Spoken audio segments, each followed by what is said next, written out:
Hello and welcome to my home practice tutorial number 5. So what we've done so far is in our first tutorial we looked at the Suriname mascaras. In our second, third and fourth we went through the home flows from my How to Build a Home Practice article that you'll find on my website www.yogaru.ie. And then when I went through home flow 3 with you, I showed you how to add in a few poses. So with this tutorial, I'm going to show you how to free flow a little bit more and add poses in. So we're going to keep the start of the sequence the same and the end of the sequence the same, so the warm-up and the seated, and play around with the standing poses, just to give you a feel for adding poses in. Just if you're in warrior, what you might do with your arms. If you're feeling you've been sitting at the desk all day and you're quite turned in, then you want to open your chest, and what you might do to get a little bit creative with your standing poses to start suiting your practice to your specific needs. And this is where home self-practice gets really good. So also if you have my 108 asana cards, they'd be handy to take out now, because what you might want to do is just flick through a few of the cards and stick 1 or 2 of them at the top of your mat and decide that you want to maybe add those poses into your practice today. So if you wanted to go into a reverse warrior or any of the poses that maybe that aren't in the sequence that you might like to try, so you have all of them in there. Have them on top of the mat so you can check your alignment cues, and then you're comfortable flowing through your practice when you ad-libbing a little bit and getting more creative. I also went through how to warm up in possibly tutorial number 2, so I'm not going to show you that. If you want to look at it, go back to number 2 where I lie on my back and just roll through all the joints. So I'm going to start with exactly what is in the starting phase of these home flows here. So we start with cat-cow.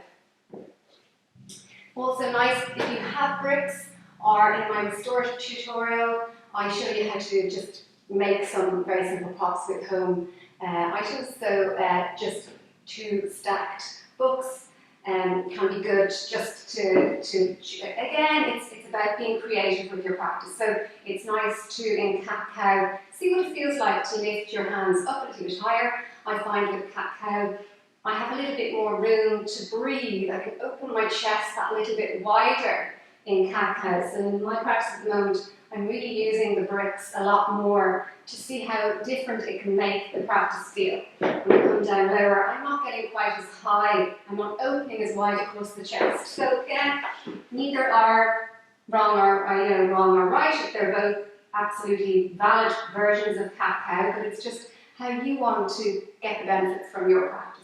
So we do, again, I'm going to just, this is more just to talk you through it rather than for you to go through it with me, so it's not quite a class format.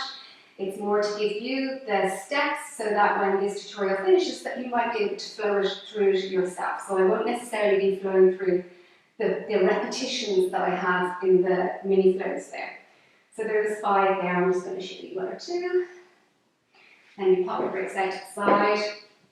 And come into puppy dog pose, so reach the arms forward, let the heads come down, remembering to tailor to your needs. If it's not comfortable for you to bring your head all the way down to the ground, use a prop, a brick, anything that will lift you up and that little bit higher.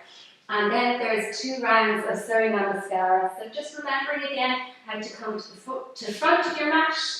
If you can't step forward, step the right leg forward, lift that left knee, and step the left leg forward, press into your feet, and reach the arms up high. Hands down the midline. I'm not going to go through the Suriname mascaras. You can look then in tutorial number 1. We're going to come straight into just a little bit more of a free flow. So I'm going to come into the middle section is what I really want to show you today, and how to get a little bit creative with them. So I'm going to step back again, as I explained earlier. You tailor your practice to how your energy levels are. If you're feeling you really have a bit more energy, you come through a vinyasa, come down to the ground, step back to downward dog, and then step forward and 1 leg back, 1 leg forward to come up to your standing poses. If downward dogs and the vinyasas are not quite in your practice yet, you just come to Tadasana at the top of your mat and step back. Always starting your mini flows with the right leg forward. So we're coming into just a free flow between those three standing pose sections in the middle there.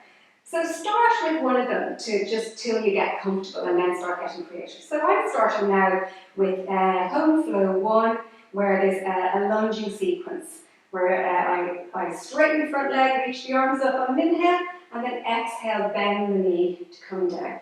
Inhale, lifting, and exhale, bending. So a nice little bit of movement in the hips there.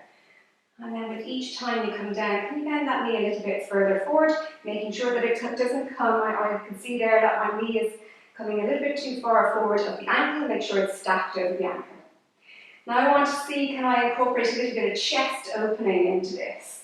So inhale, reach the arms up high, and then exhale, bring the arms into cactus position, opening the chest. Inhale, reaching, exhale, arms into cactus position. So you're really bringing the shoulder blades together, and it's like you're trying to get your elbows behind your back. Inhale, reaching, and then exhale, gazing up, but not too far that you're bringing too much strain on your neck there. And then inhale, lifting.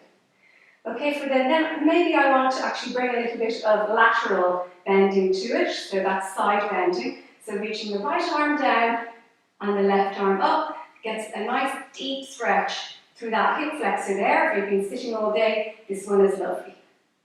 Okay, so there's a little bit of free flow through the lunges. Step the right leg forward, and then always remember to do the same thing on the left side as you did on the right side. So keep your flows a little bit small for the moment, just to make sure you're getting used to remembering the sequence that you use. So inhale, reaching, and exhale, bending. Inhale, reach, exhale, bend. The next time I'm going to add the arms in. Inhale, reach, exhale, arms into cactus position, opening the chest, pausing for a sec. Inhale, and exhale. One more inhale, and exhale. And then inhaling up, and then exhale, maybe bringing that left arm down now, reach the right arm up and overhead. Just trying to keep your upper body nice and stacked over your hips, and feel that nice stretch through the right hip flexor now. Press out through that right heel. Make sure that leg stays nice and strong. And then inhale, both arms up, hands to the hips, step the right leg forward, come to the top of your mat. So let's break it up a little bit by adding in a half sun salutation, which you'll find at the top of your sequence there. Inhale, reach the arms up high. Exhale, folding down. I'm keeping a bend in my knees. Inhale, press the hands into the knees, reach the chest forward. Feel your upper back strengthening here. And then exhale, folding down. Inhale, reach the arms up high again. Exhale, hands down. Okay? Again, you can run through a vinyasa to come down to downward dog and get ready to step the right leg forward, but I'm just going to step back into our next standing flow. I'm not going to do the utkatasana in the middle. I'm going to come straight into another standing flow. So hands on the hips, lift the left leg up and step back to the back of your mat. Warrior 2 legs. So you're looking for a front heel to back arch alignment, front knee deeply bent, but no further than that ankle. Hips are not necessarily square to the side of your mat, but your shoulders are. And then coming into your warrior, it's nice to reach the hands up towards the ceiling first, to open the collarbones, and then just bring the wrists down. So again, you're going to get a little bit more creative. Once you've taken a few breaths in your warrior 2, what are you looking for in your practice today? Today, I'm feeling I need a little bit of chest open. So you can bring the hands behind your back, interlace your fingers, reach them down between your legs, lifting your chest up and broadening through the collarbones. And then reach the arms out again. Inhaling here and then exhaling, reaching that left arm up. Right arm comes down to the knee, Parsvakonasana. Okay, so now here's your Parsvakonasana. How can you make it a little bit more different or tailored to your knees? You might want to bring that right hand behind your back, or left hand will peel that left shoulder back. So a little bit more chest opening here. Press into that back foot. And then inhale to come up, reach the arms up high. Pivot your feet around so they're at a 45 degree angle. We're coming around to the back of the mat to do the left side, but we're going to travel through goddess pose first. Okay, let's strengthen the legs a little bit in goddess pose, an opportunity to get into those legs. So inhale, come up onto the balls of your feet, and then exhale to come down. Inhale, challenging your balance, and exhale. One more time. Inhaling, reaching, and then exhaling, pivoting to the back of your mat. Check your feet again just to make sure that your heel is in line with the back arch now, and that this knee hasn't gone further than the ankle. So you should see the line of your leggings coming straight down to the ankle. Reach through those back fingertips here. The same as we did on the other side, we're opening the chest, interlace the hands behind the back, reach the hands down between the legs, opening the chest. Coming into your Parthakonasana, inhale, lengthen, exhale, reach that right arm up. Again, we're looking for our chest opening here, so once you've taken a few breaths here, you're going to reach that right arm behind your back now, and just place it on your lower back there, or you can bring it to your inner thigh of your leg if you have the twist. And reach the arm up. And coming back to the center. For this one now, we're just going to come into some kind of goddess pose squat. So exhale. Inhale, reaching, and exhale. Inhale, reach, and exhaling one more time. Getting ready to pivot to the front of your mat again, and stepping forward into Tadasana. So that's just a very simple way of adding poses into those two standing sequences that we have there. You can get creative with your Ardha, which is the version where you use the brick and reach that right leg or the left leg up. You can add this pose in, Ardha Shavasana, which you'll find in the cards. And there's loads of different things that you can add into the poses, into that really simple sequence that I have there for you now. So, familiarity is comforting, so we're going to come straight down to our seated version of the poses. And come straight into Baddha Konasana. So press the soles of the feet together, reach the knees away. And just coming down to the seated part of your practice. So you're grounding down. And when you get comfortable with the seated part of your practice, you can also start to add some of the seated poses in there as well. Reach the right leg away, or the left leg away, and the right leg being the action leg. Inhale, lengthen, and exhale, twisting to your right. Always twisting to the right first. Inhale to lengthen, exhale back to center. And in the left leg up, inhale to lengthen, and exhale, twisting to the left now. And breathing. One more inhale here, and exhale, coming back to center. So you're going to come onto your back now, have a brick ready if you have one, and just pop it underneath your hips. Take a nice restorative version of this back bend maybe first before you come into the full pose. And just start to lengthen your breath. And then we'll come into the full version, so plant the hands either side of your hips, the hips down. And on your inhale, lift the hips up. You can roll the shoulders under, interlace the hands underneath your hips there. And come into the full version of bridge pose. Reach the knees away from you and reach the chest up towards your chin. Some nice long pose, long breaths. Challenging the breath through a back bend. Press the forearms now into the ground here to lift the hips up that little bit more.